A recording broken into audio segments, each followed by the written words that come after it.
13절까지입니다. 사도행전 2장 1절에서 13절까지입니다. 한 절씩 교독하도록 합니다. 1절 말씀을 제가 먼저 읽죠. 오순절 날이 이미 이르매 그들이 다 같이 한 곳에 모였더니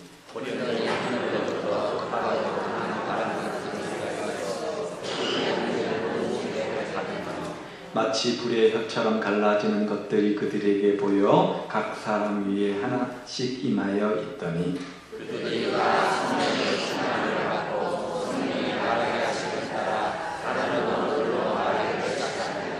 그때 경건한 유대인들이 천하 각국으로부터 와서 예루살렘에 머물러 있더니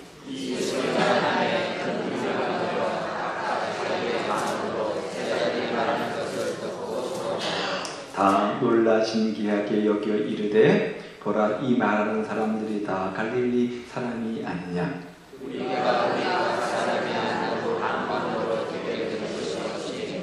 우리는 바데인과 메데인과 엘람인과 또 메소포타미아 유대와 갑바도기아 분도와 아시아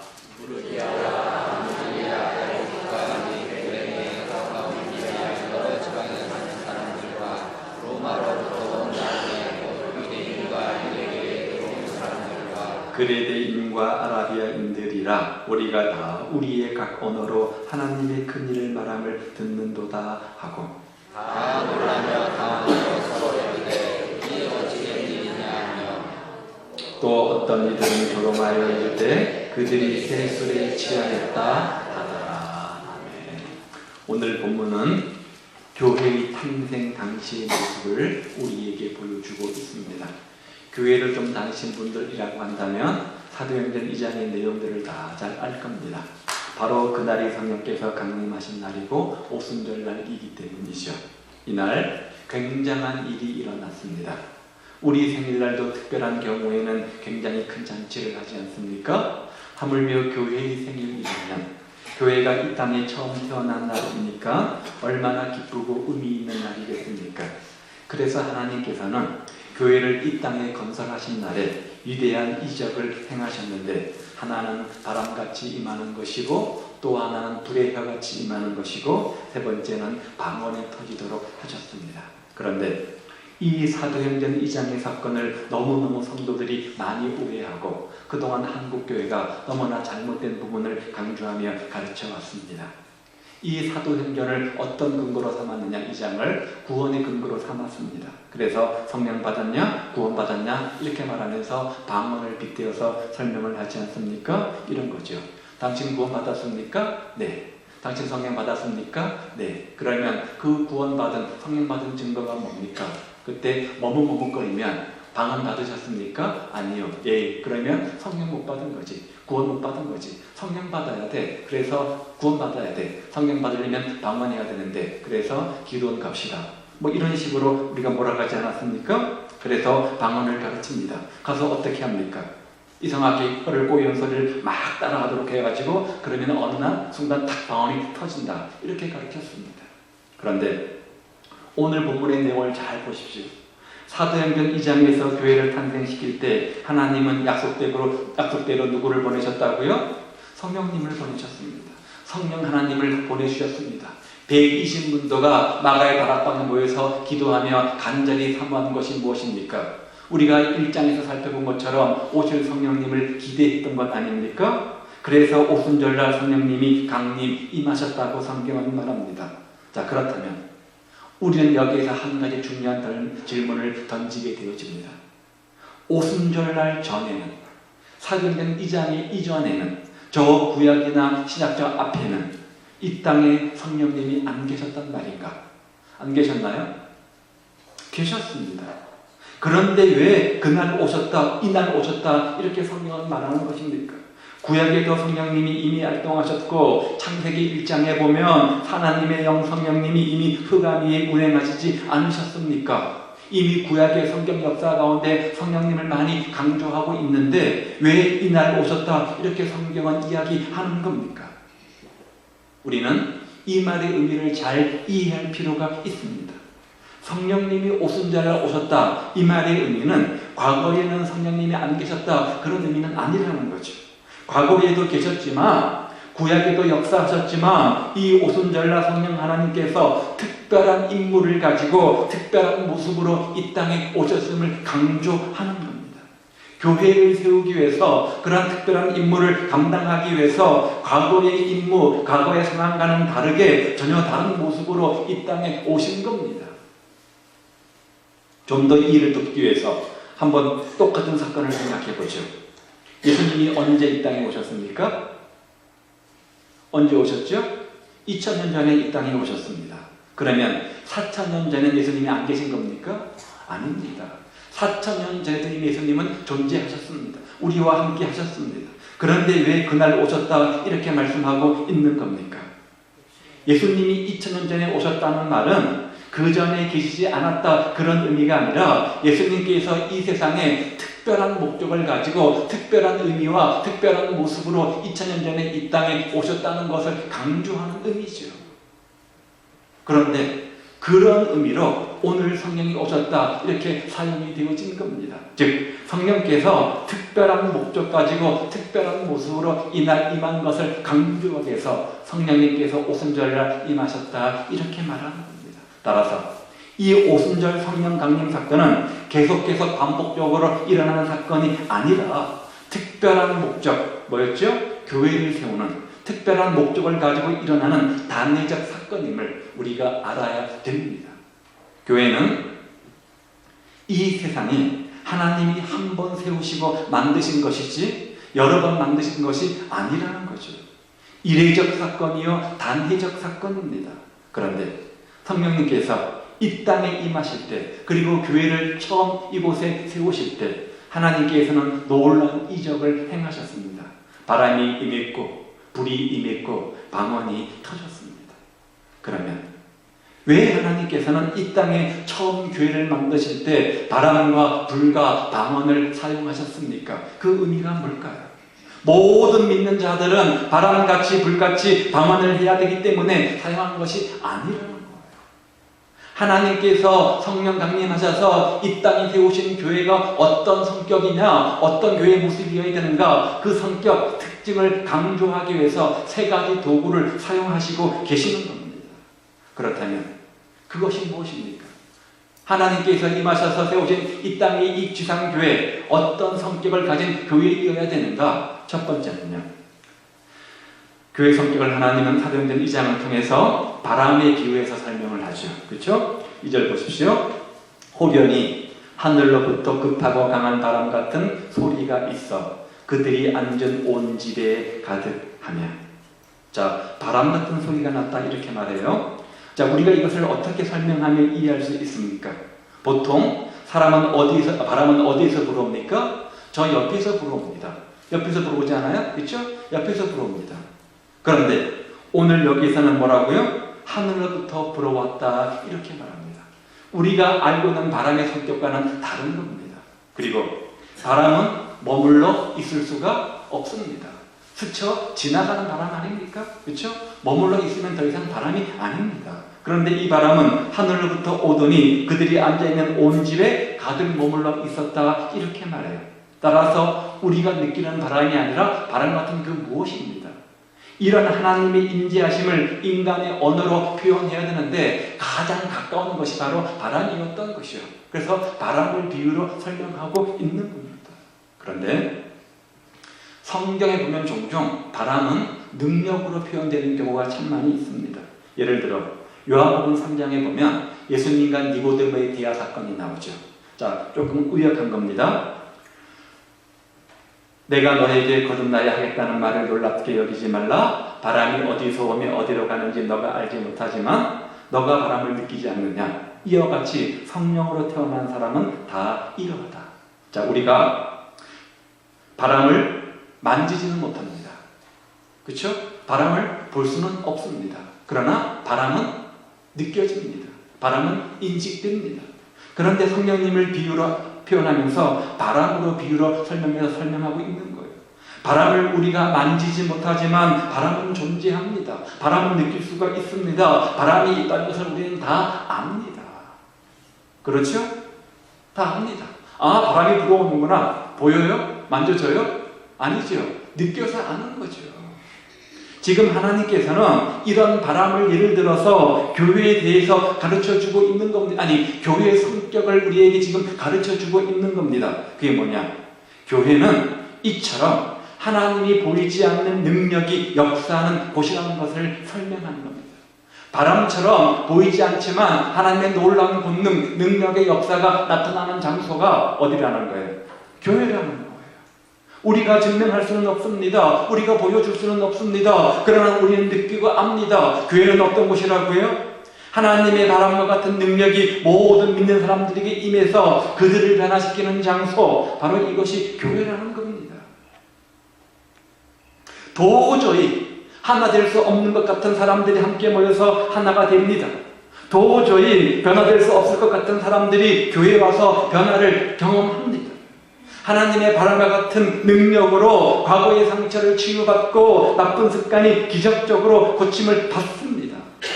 이런 곳이 바로 교회라는 거예요.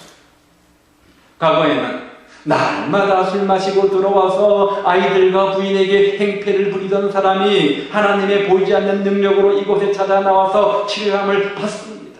그래서 아름다운 가장이 되고 자녀들의 존경받는 아버지가 될 수 있는 것, 바로 이런 능력이 역사하는 것, 이곳이 교회라는 거예요. 과거에는 세상 재미가 너무너무 좋아가지고 세상 재미와 쾌락에 푹 빠져서 그것을 낙으로 삼고 살던 사람이 어느 날 하나님의 역사로 말미암아 예수 믿는 재미, 즐거움 속에 푹 빠져가지고 지내게 되는 역사가 일어나는 곳, 어디라고요? 교회라는 거예요. 그것을 설명하기 위해서 바람 같은 능력으로 임하셨다, 이렇게 말하는 겁니다. 그렇다면 사랑하는 여러분, 정말 여러분도 이런 하나님의 능력을 날마다 체험하고 계십니까? 저는 토요일 저녁이 되면 저도 모르게 서서히 예민해지고 부담이 되기 시작합니다. 하나님, 제가 내일 주일을 맞이해서 과연 잘할 수 있을까요?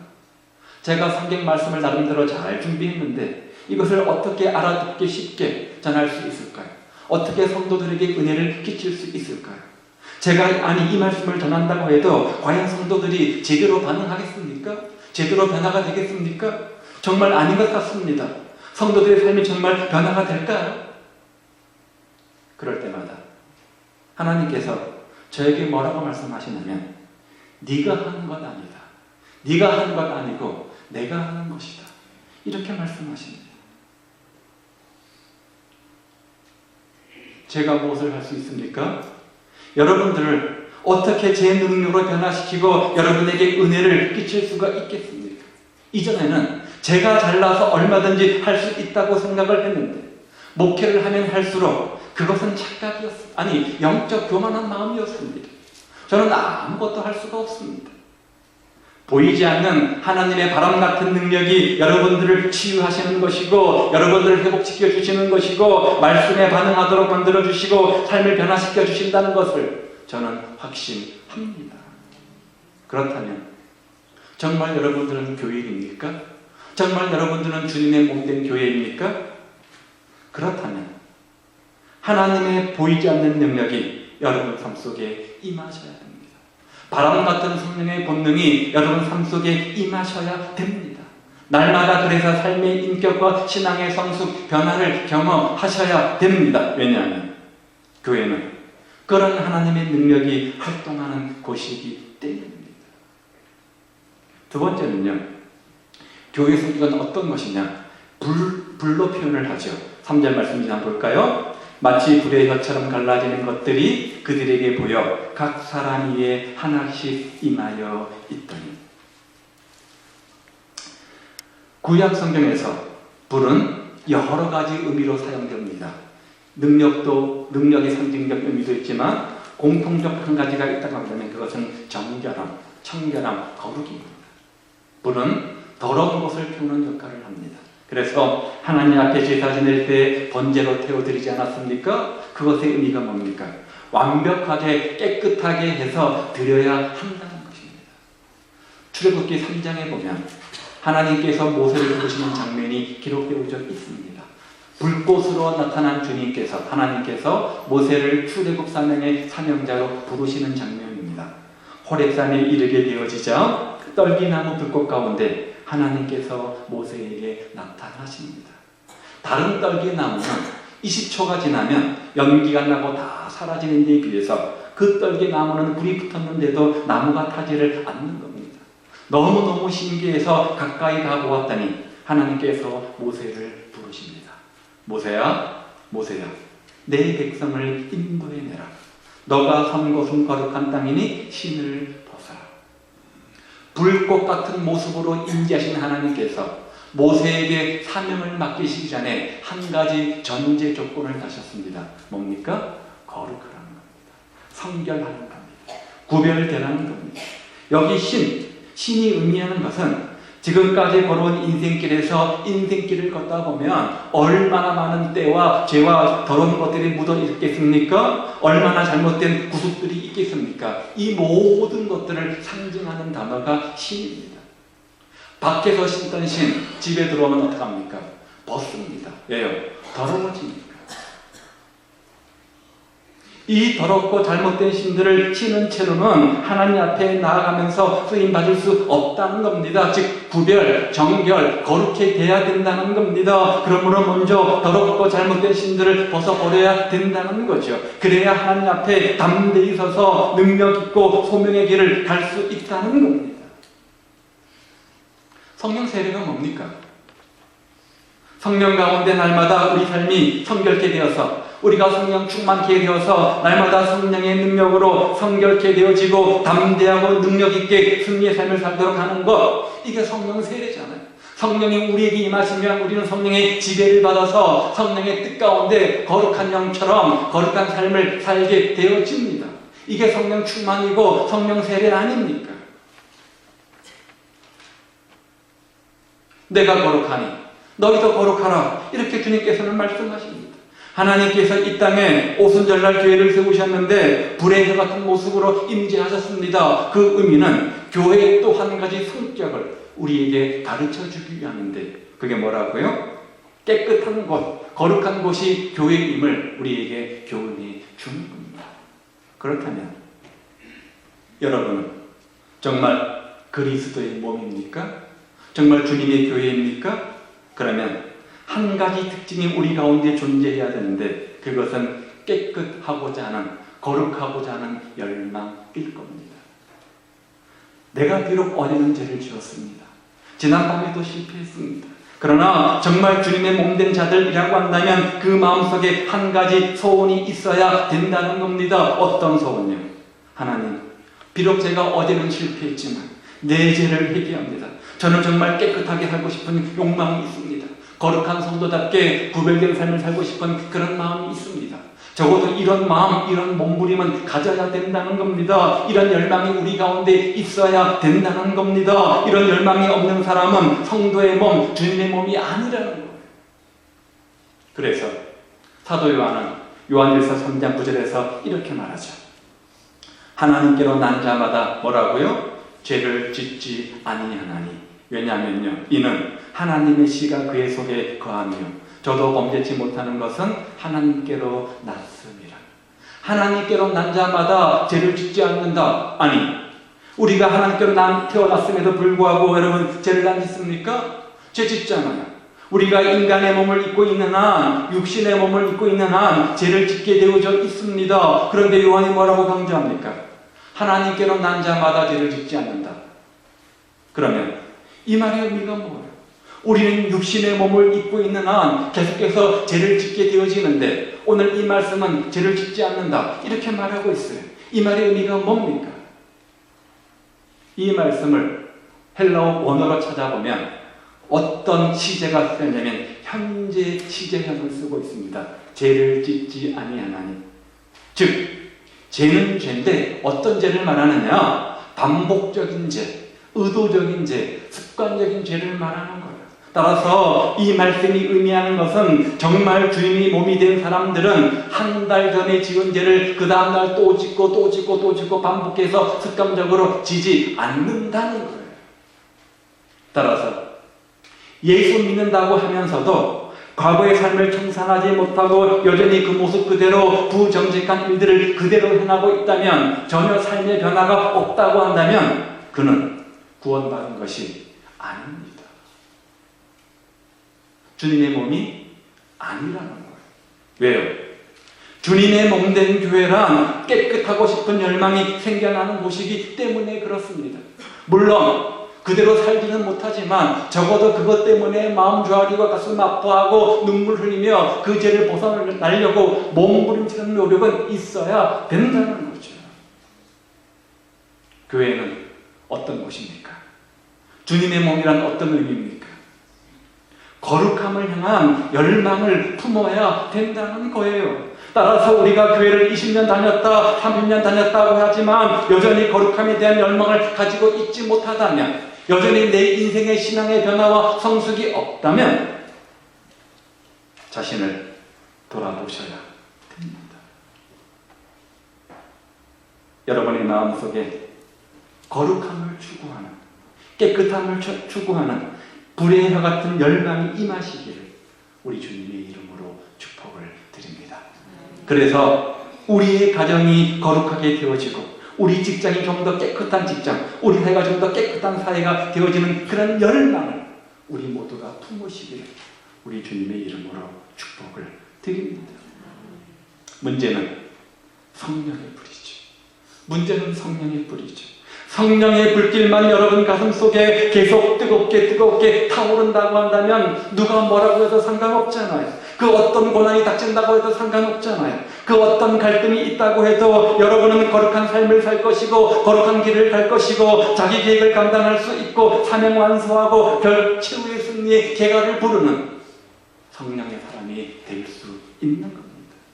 아무리 이 시대가 타락하고 어둡다고 할지라도 그 시대 사조에 휩싸이지 않고 물길을 거슬러 올라가는 물고기 같은 구별된 삶을 살 수 있는 겁니다. 그래서 예수 믿는 우리를 뭐라고 불러요? 성도. 무슨 뜻이에요? 세상에서 구별된 사람, 그런 뜻 아닙니까?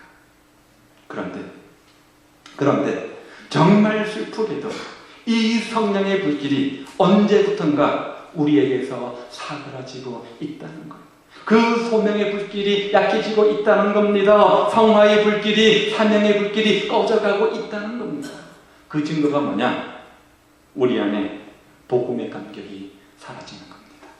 기도의 능력이 약해지고 교회의 거룩함이 무너져서 세상과 교회가 전혀 구분되지 않는 그런 모습을 갖는 것, 교회의 능력이 약화되는 것, 복음 전파가 무력해진 이 모든 것들은 우리 안에 성령의 능력이 없음을 반증적으로 보여주는 겁니다.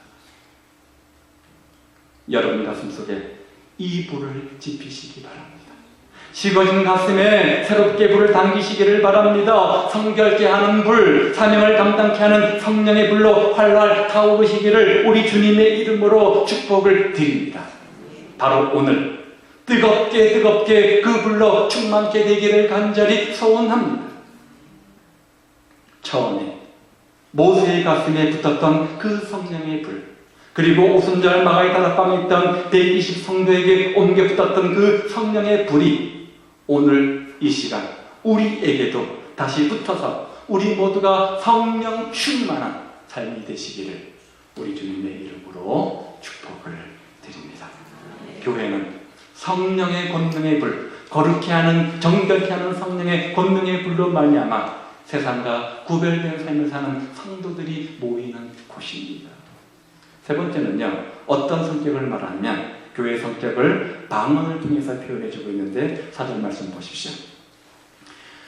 그들이 다 성령의 충만함을 받고 성령의 말하게 하심을 따라 다른 언어들로 말하기를 시작하니라. 방언이죠. 이전 성경에는 방언으로 번역되어졌었는데요.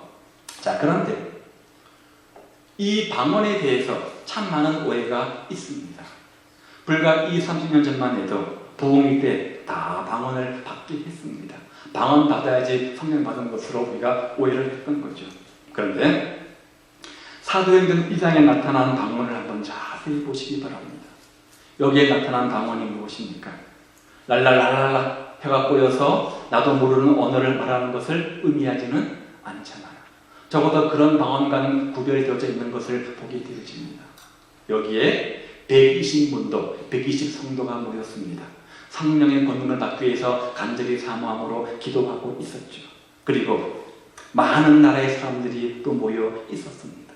그러니까 여러 나라의 사람들이 온 것이고, 그러다 보니까 여러 가지 언어들, 8절부터 11절 말씀해 보면 10몇 개국 나라 사람들이 나열되어 있는 것을 보게 되어지는데, 적어도 수십 개의 나라의 사람들이 모여 한 자리에 있었던 겁니다. 그런데 신기하게도 동시 통역이 없었음에도 불구하고 각 언어로, 각 나라의 언어들로 자기 나라의 말로 다 알아듣는 겁니다. 11절 말씀을 보십시오. 우리의 각 언어로, 그들의 언어를 말하는 거죠. 영어, 일어, 불어, 도고, 중국어 이런 말하는 거죠. 하나님의 큰 일을 말함을 듣는도다. 이런 겁니다. 내가 미국 사람들에게 어떤 내용을 말하려고 하는데 갑자기 내 입에서 영어가 탁 터져버리는 거예요. 그래서 나도 모르게 영어가 막 나오는 거예요. 내가 독일어를 못합니다. 내가 불어를 못합니다. 그런데 그 나라 말이 막 터져버리는 거예요. 중국말이 띵화 막 터져버리는 거예요. 중국말로 내가 하고 싶은 모든 이야기를 다 한 겁니다. 그랬더니 그 결과 12절에 보니까 뭐라고 말하냐면 다 놀라며 당황하여 서로 이르되. 사도행전에 나타난 방언은 적어도 이런 방언이었습니다. 요점이 뭡니까? 하나님이 이 방언, 각 나라의 언어를 통해서 무언가를 가르쳐 주시기를 원하셨다는 겁니다. 즉 거기에는 커뮤니케이션, 대화가 있었습니다. 증거하기를 원하셨던 겁니다. 뭔가를 증거해야 되는데 각 나라 사람들이 모였으니까 그들에게 증거하는데 조금도 불편함이 없도록 각 언어, 방언을 도구로 사용하신 겁니다. 방언의 역할은 무언가를 증거하기 위한 도구였던 거죠. 자, 그런데 더 놀라운 것은 그렇게 의사소통이 돼서 커뮤니케이션이 되어서 도대체 뭘 이야기하고 싶었는가? 주제를 보십시오. 11절이죠. 우리가 다 각 언어, 방언으로 뭐를요? 하나님의 큰 일을 말함을 듣는도다. 방언을 도구로 해서, 각 언어를 도구로 해서 하나님의 큰 일을 말하고 싶었던 겁니다. 여기에 초점은 방언이 아니라 하나님의 큰 일인 거예요. 이것을 하기 위해서 방언을 도구로 사용하신 겁니다. 그렇다면 여기 하나님의 큰 일을 들었다고 하는데 하나님의 큰 일은 도대체 뭘 말하는 걸까요? 이런 것 아니겠어요? 사도 바울의 설교나 사도 베드로의 설교를 볼 때 그 크신 일을 하신 하나님의 일, 우리를 구원하신 하나님의 일, 하나님께서 인간의 몸을 입고 이 땅에 찾아오신 그 놀라운 일, 하나님이 내 죄를 대신해서 십자가에 달려 죽으신 그 일, 죄와 사망의 권세를 이기시고 부활하신 그 일, 그 일을 말하고 싶었을 것이고, 아니 그 일을 말했을 겁니다. 우리를 위해서 십자가에 피 흘려 죽으심으로 우리 죄가 사함받았다는 것, 그 예수님이 죄와 사망의 권세를 이기시고 부활 승천하셔서 우리에게 영생을 주셨다는 것, 이 큰 일들을 방언을 도구로 해서 그들에게 말하고 싶었던 겁니다. 당연한 것이 성령은 우리로 하여금 부활의 주님을 증거하는 삶을 살도록 만듭니다. 살펴보았죠? 1장 8절 오직 성령이 너희에게 임하시면 그 다음에요 너희가 권능을 받습니다. 그러면요 예루살렘과 온 유대와 사마리아 땅 끝까지 이르러 복음의 증인이 됩니다. 성령이 우리에게 임하시면 다이나마이트 같은 권능을 덧입고 그 결과 부활의 주님의 증인이 되는 겁니다. 그런데 지금 다양한 종족이 모여 있으니까 그들에게 이 부활의 주님을 증거하기 위해서는 그들만의 다양한 언어가 필요했던 겁니다. 그래서 다양한 언어, 방언을 주님께서 사용해서 증거하고 계시는 겁니다. 따라서 성령이 임하면, 성령 충만한 공동체가 되면 1장 8절 말씀처럼 모두가 부활의 주님을 증거하게 되는 거예요. 그러므로 교회란 어떤 곳인가? 주의 복음을 증거하는 곳이라는 거예요. 내가 주님의 증인이 되겠습니다. 내가 이 복음 받았으니 죽어가는 저 영혼들에게 내가 이 부활의 주님을 증거하겠습니다. 이런 부활의 증인들이 나타나는 것이 어디냐? 교회라는 거예요. 이렇게 증인되려고 할 때 성령께서 우리와 함께 하셔가지고 우리를 증인으로 만들어주시고 능력도 부어주시겠다는 겁니다. 그것을 위해서 은사도 주시겠다는 겁니다. 그런데 방언은 성령의 은사 가운데 하나 아닙니까? 이것이 바로 교회입니다. 하나님의 언어, 하늘나라 천국의 언어를 우리에게 주셔가지고 그것을 입을 벌릴 때마다 증거하도록 하는 단체, 공동체가 바로 교회라는 거예요. 그럴 때 2장 뒷부분을 보면 날마다 믿는 자의 수가 더해갔다. 이렇게 성경은 기록해 놓고 있죠. 자, 오늘 우리는 교회의 탄생에 대해서 생각해 보았습니다. 세상에는 수많은 교회가 있습니다. 그러면 여러분은 진정으로 주님의 몸이 되셨습니까? 정말 교회의 일원, 공동체의 지체가 되셨습니까? 그렇다면 정말 여러분이 교회의 몸이라면, 참된 성도 교회라면 정말로 하나님의 능력을 맛보셔야 됩니다. 바람같이 임하는 성령의 본능을 여러분 삶 속에 경험하셔야 됩니다. 깨끗고자 하는 하나님 앞에 몸부림, 열망이 우리 가운데 있어야 됩니다. 주의 복음을 증거하지 않고는 견딜 수 없는 안타까운 마음을 우리가 가져야 된다는 겁니다. 이것이 교회라는 거예요. 이 사실을 알려주시기 위해서 바람같이 불같이 방언으로 임하셨던 겁니다. 그런데 오늘 우리의 모습은 어떻습니까? 성도인 우리가, 교회인 우리가 교회답지 못하기 때문에 얼마나 많은 오늘 이 시대 속에서 하나님의 능력의 성령의 권능들이 제한되고 있습니까? 여러분이 오늘 이 시대 그런 교회다운 교회가 되어 보십시오. 그래서 여러분의 가정, 이 교회 사회를 변화시키는 주역들이 되어 보시기를 바랍니다. 그러기 위해서 오늘 세 가지 말씀을 기억하십시오. 첫 번째가 뭐였어요?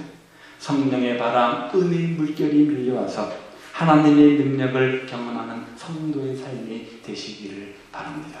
또한 성령의 불로 우리를 태우시고 거룩하게 하셔서 하나님의 몸담게 거룩하고 성결한 성도의 삶이 되시기를 바랍니다. 또 성령의 언어를 우리에게 주셔서 입을 벌려서 그 부활의 주님을 증거하는 삶이 되시기를 바랍니다. 이것이 교회의 참된 모습이고 이것을 위해서 주님은 오늘 우리를 이 땅의 교회로 세우신 겁니다. 그런 은혜와 축복이 우리 가운데 있기를 우리 주님의 이름으로 축복을 드립니다. 기도하겠습니다.